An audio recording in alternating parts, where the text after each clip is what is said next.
Hello everyone, this is Madhu Sirikonda, and the subject that I am going to take in this video lecture is mechanics of solids or strength of materials, and it is a continuation of the fourth video lecture. So far we have discussed the regarding the volumetric strains in due to uniaxial, biaxial and triaxial loads. Now we will see we will continue our topic with finding the relation between the elastic limits and stress strain curve for mild steel, for brittle, for ductile materials.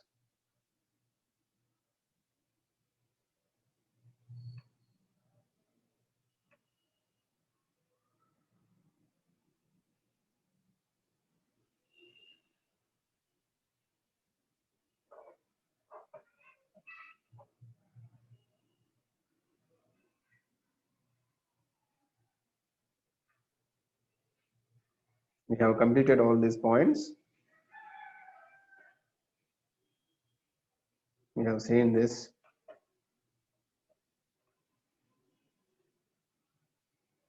biaxial load when a cuboid subjected to triaxial load.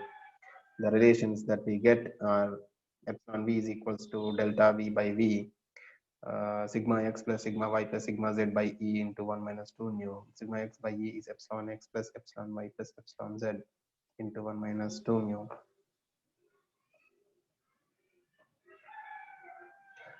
Now, the volumetric strain of a cylindrical rod subjected to axial load. You are having an axial load, there is a cylindrical rod, and this load is acting along its axis.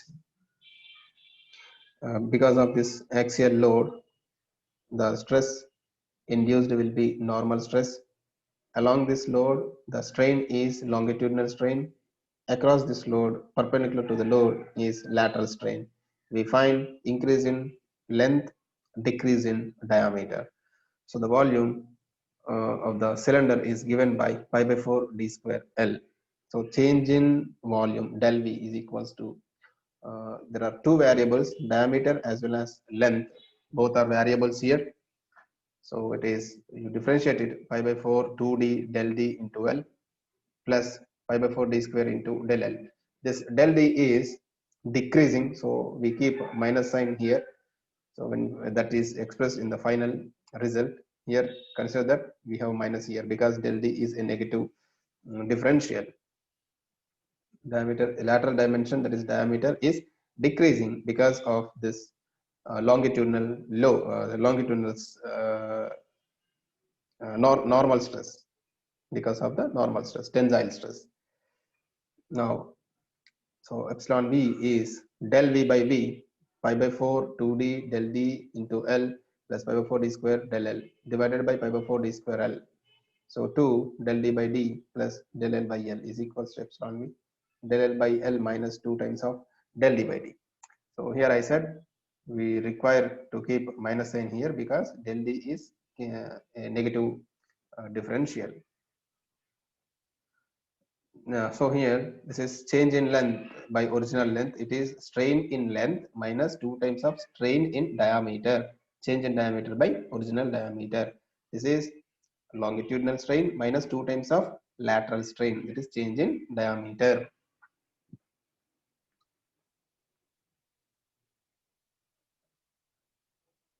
Next one, the relation between elastic constants.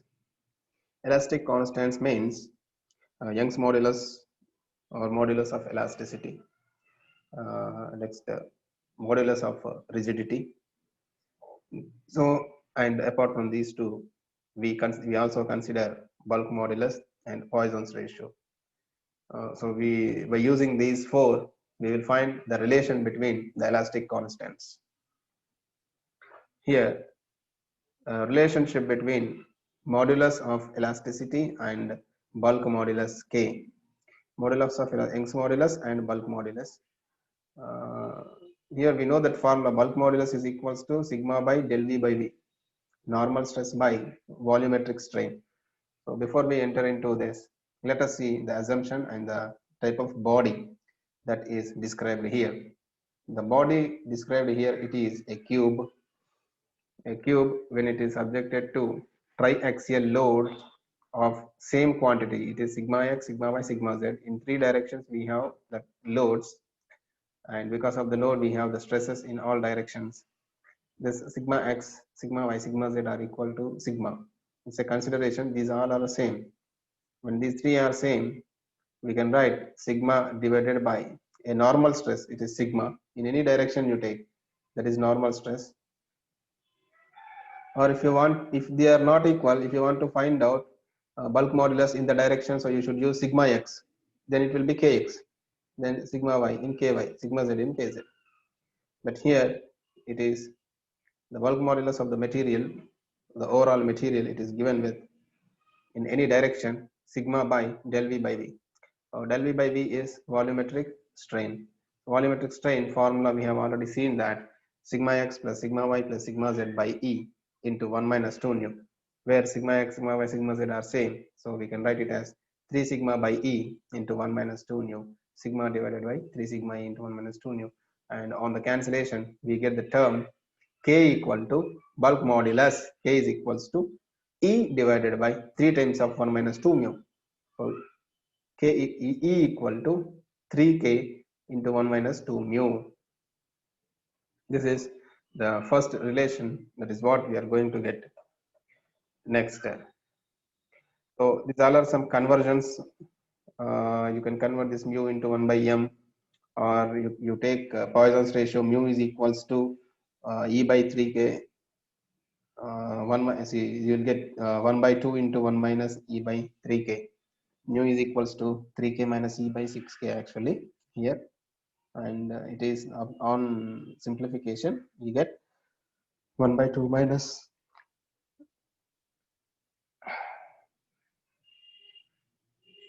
1 by 6 E by 6K, or 1 by 2 take comma 1 minus E by 3K is the final expression for Poisson's ratio. Next, the relationship between modulus of elasticity E and modulus of rigidity E and C. For that, we are going to consider a shear force. When a shear force is acting on a body, we will find deformations across its diagonals. We find the deformations in diagonals, and we find some dislocation or movement from one point to the other point. They change their positions. So these two things will happen when the applied load is a shear load. Here, the body, type of body considered shear load. What is shear load? Shear load means the load which is parallel to a surface, which is acting parallel to the surface where the other opposite surface is fixed here. May fixed or may not be, but the load here it is acting is a shear load. Unless it is fixed, otherwise we get a couple or we get a movement if it is not fixed. Here it is fixed. This AB is fixed here. So a load, consider a load is acting here along this DC. A shear load is acting. So because of this shear load, you will find the change of positions of this D and C to D dash and C dash. Before it was a square, now it transformed into a rhombus. This section become a rhombus type. Now this is this phi in terms of radians. It is the shear strain, and it is given by tan phi. We know tan phi is equals to d dash by ad, opposite side by adjacent side. But this tan phi is equal to phi, because the angle is very, very small. Under such conditions, we consider tan phi as phi, and phi equal to d dash by AD. That is the first point to remember. Next, uh, so because of this load, shear load, we find across AC it is a tensile load, tensile stress, and dB it is a compressive stress. Across dB it is compressive, across ESA it is tensile. Now strain along a diagonal AC is what is our point. Only diagonal AC we consider, and we are going to find out the relation between E and C. Now along AC, the strain along AC is phi by 2. This relation we get due to some internal conversions. A small derivation part is here. By using that, we get phi by 2. So this we know, phi is equals to dd dash by a, and linear elongation we take. Linear elongation means that is initially it was AC, but finally it became AC dash. So AC dash is a sorry, C dash E is the elongation.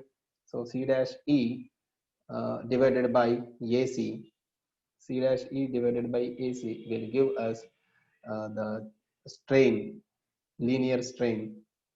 So but we can write this EC as EC dash as, because this is 45 here. This angle is 45 considered, because phi is very, very small. It is almost considered.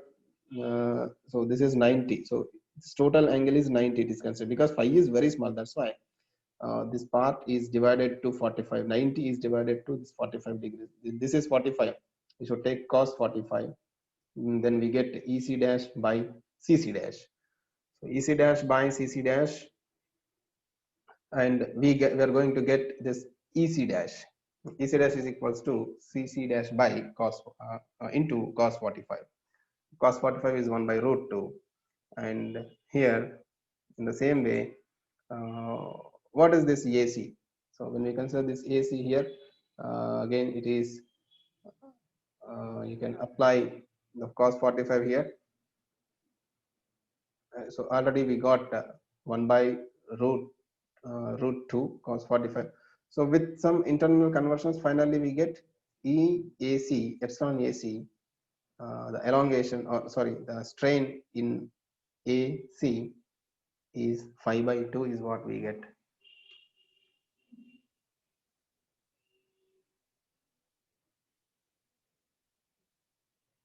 So strain is nothing but EC dash by AC. EC dash is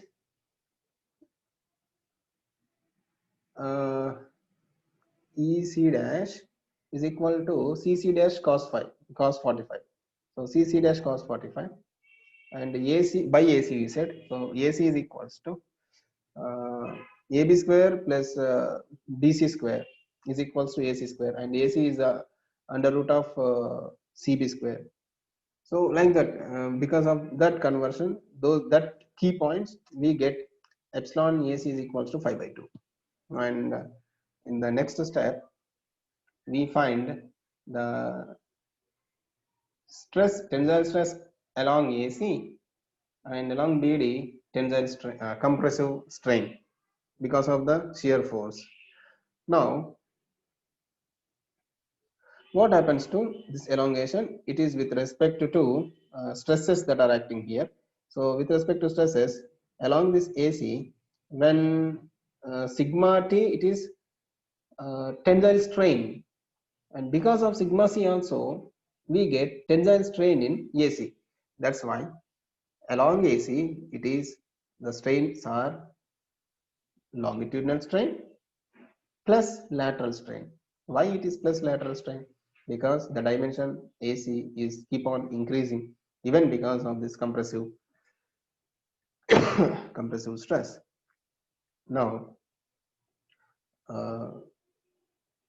here the pure shear gives rise to axial tensile stress sigma in the diagonal direction AC, in the diagonal direction of AC. Gives rise to axial tensile stress sigma, axial tensile stress sigma in the diagonal direction of AC, and axial compression sigma at right angles to it. So pure shear leads to tensile AC and compressive DB or BD at right angles to each other. Now, these two stresses cause tensile strain along the diagonal AC. Along the diagonal AC, because of these two, we get tensile strain only. And tensile strain along the diagonal AC, it is given as epsilon AC equal to, again, we are going to get one more expression for epsilon AC, strain along AC, sigma T by A, it is sigma T, here it is shear stress, tau, and tau by E will give a strain epsilon AC plus mu sigma C by E is equals to tau by E plus mu tau by E. So 5 by 2, this 5 by 2 is equals to tau by E into 1 plus mu. So we get C is the shear stress by shear strain, because modulus of rigidity, C is the modulus of rigidity, shear stress by shear strain. Tau by 5 is equal to C. 2 times of C into 1 plus mu is what we get E, Young's modulus, modulus of elasticity. And the expression for C you can write for modulus of rigidity in terms of elasticity is equals to E by 2 times of 1 plus mu. Or for Poisson's ratio, you can take a Poisson's ratio E by 2C minus 1. Now, on comparing these Poisson's ratio from the above equations, one is from bulk modulus equation and the other is from this is from the relation between Young's modulus and modulus of rigidity. Then on rearranging the terms, we get Young's modulus is equal to 9kc by 3k plus c, where k is bulk modulus, c is modulus of rigidity, e is modulus of elasticity. Overall, the final relations were given as E is equals to 3k into 1 minus 2 mu, E is equals to 2c into 1 plus mu, E is equals to 9kc by 3k plus c. By using these three equations, you can find out, or you can rearrange the terms and find the relation between the respective variables, constants. E is equals to 3k into 1 minus 2 mu, E is equals to 2c into 1 plus mu, E is equal to 9kc by 3k plus c. Next one, stress strain curves. Coming to stress strain curves, now it is explained in the case of mild steel, which is a ductile material. Now we are going to use a universal testing machine where a mild steel rod of gauge length, a specified gauge length, is fixed in the machine and it is subjected to axial, uniaxial tensile load. The rod will experience a pull from the both the ends. The rod will experience a pull. Now, now when the rod is getting pulled like this, we are going to get some internal stresses are going to be induced in the material, and that is what we are going to discuss in this lecture. Now, stress versus strain is the graph. Consider a rod just started. That rod is just about to be under stress. It is applied with some load. So when load is applied, definitely we get stress and an elongation. We find a little elongation in the rod. Keep on increasing the load and we get continuous increase in the linear region, that is length of the rod. So, and it will stop at a point, and we get a point, the final point, we call it as a proportional point or elastic limit, proportional limit or elastic limit. So within this zone, the body is said to be under elasticity. Elasticity means on the removal of the applied load, the body will regain its original dimensions, is known as elasticity. After this elasticity, you on continuous increase, a little increase in the load lead to a point called B, that is yield stress. Here the plastic deformation starts. The body gets starting stretched. It starts stretching. Within applied load only, the body will experience a reduce in the load, a reduction in the load, but it is subjected to a continuous stretch from D to C, and this point is called as lower yield point. Upper yield point, lower yield point, again we are going to the ultimate stress. Next, from here on, keep on increasing the load. So till here, the zone, this zone is called as perfect plasticity or yielding. Yielding, we call it as yielding. Because of this yielding, the body will not, if we remove the load, the body will not regain its original dimensions, that is yielding. Plastic deformation, we call it as plastic deformation or permanent deformation. So what the body is going to change its shape. Next, again you increase the load, applied load, and it reaches to a point called D. This D is ultimate stress. So before D, we call it as permissible or working stress. Whatever the stress applied is permissible stress. At D, it's the maximum ultimate stress. What happens? The necking starts. Necking means the continue decrease in cross-sectional area at the reactive points of the rod, reactive point of the rod, because of the application of the tensile load on both sides. So at E, you will get ultimate stress, and you continuously increase, not to increase the load, even for the small load, you get continuous yielding here. This yielding is going on, and we call this as necking. The necking is the decrease in cross-sectional area, and finally it will reach us to a point where the material will break down, and we call it as a fracture, a point of fracture. And we got within this elastic limit, there is one law called Hooke's law. Stress is directly proportional to strain. Every body will be having this this elastic limit. If it won't have elastic limit, and such type of bodies are brittle bodies.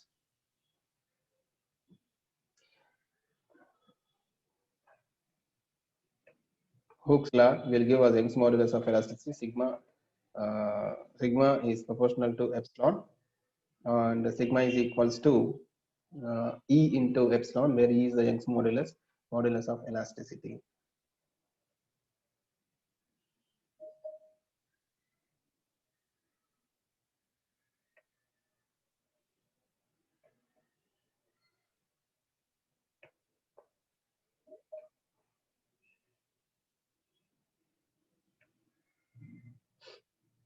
Now, some important terms, some formulas were given here to calculate percentage elongation.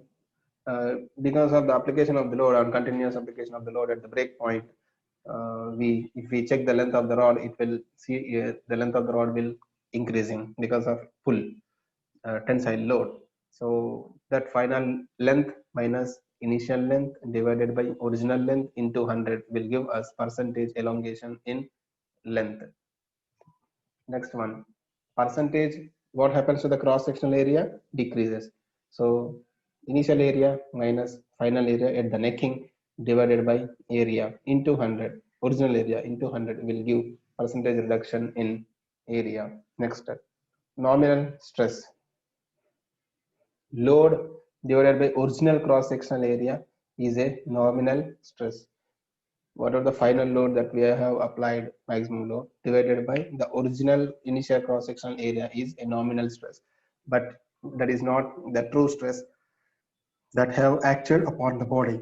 It is given by true stress is equals to load divided by actual cross-sectional area. And some formulas were given for true stress. Sigma T is equal to sigma into 1 plus epsilon, where sigma is the ultimate stress. I think here nominal, sorry, it is a nominal stress. Now to strain, it is ln 1 plus epsilon is equals to ln L by L naught.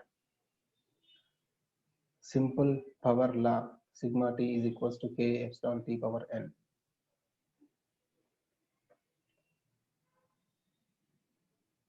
Now, apart from that, you are having stress strain curves for aluminum and high strength steels. You can see this. See here, this stress and it is strain.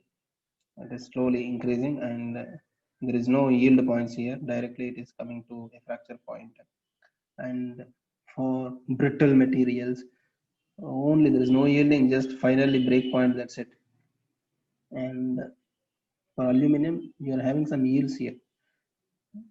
Some points are there.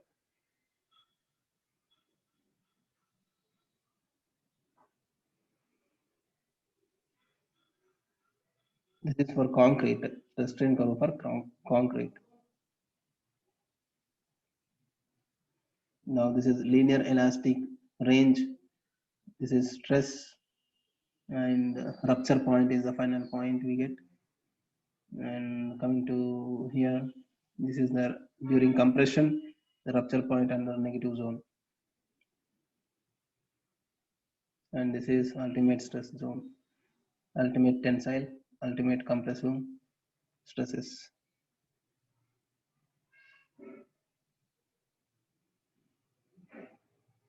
We have types of rubbers here, soft rubber and hard rubber. The graphs will be like this: sigma versus epsilon. It has a slope. It is continuously increasing suddenly without any elongation. So it is reaching the fracture point. Hard rubber is reaching the fracture point, whereas the soft rubber, it has got some elongation, maximum elongation, and finally it is under applied load. Finally, it is reaching the fracture point.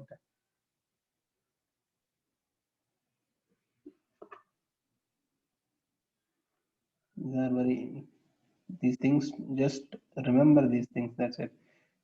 Linear elastic stress versus strain will be a line, a straight line like this for linear elastic members.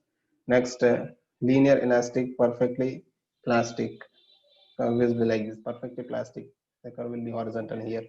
After elastic limit, a plastic deformation, it is exactly horizontal. Next, linear elastic hardening plastic. Linear elastic hardening plasticity with unloading. With unloading, we find here he said that it is plasticity. It leads to deformation, permanent deformation. It will not reach its original shape. It is coming down like this. But it is regaining, even though it reached some point, it is regaining some dimensions, but still it got plastic deformation. Rigid, perfectly plastic. When it is perfectly rigid and plastic, we won't find elastic zone. Just we get just we discussed for brittle, perfectly brittle material, rigid materials. We don't have an elastic zone. Only plastic zone is there. Next, rigid strain hardening moves up. The curve will be like this. The red line is the curve. Now, out of all these points, we discuss about strength, the ability of a material to resist failure. The ability of a material to resist its uh, failure is strength. Stiffness resists deformation, and stability, the ability of the structure to resist buckling under compressive strength. So like that, we have got the definitions here. So the important things are, what is the ductile plastic material. The material, plastic material. Before that we have elastic material. The material by virtue of which it regains its original shape and size after the removal of external loads is elastic material. Just we have discussed in stress strain graph. Elastic material or elasticity on the removal of the load, the body will regain its original shape. Plastic material, the material will not retain or regain its original dimensions or size on the removal of the load. Changed shape we get. As ductile material, the material cannot undergo a considerable deformation without rupture. There must be rupture. Ductile means it must be completely elongated. Ductile material, it is the nature or behavior of a material to be drawn in the form of wires. Ductile materials. Brittle material, the material cannot undergo any deformation when some external forces act on it. When some external forces act on it, the material cannot undergo any deformation when some external forces act on it and it fails by rupture. It will break directly. It will resist the loads, and suddenly it will break under maximum or ultimate stresses. Ultimate strength, the maximum strength that a material can withstand before rupture. And working stress, the maximum stress to which any member is designed is much less than the ultimate stress, and this stress is called as working stress. The stress which is less than the maximum load that can be withstood, and because of that load the stress acquired in it is less than the ultimate stress.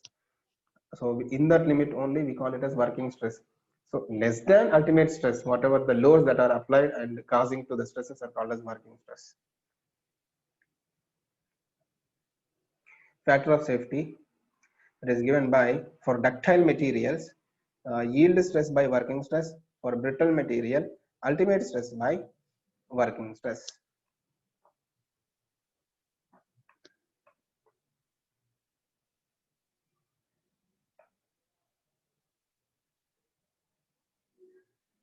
And thereby we will complete our lesson today.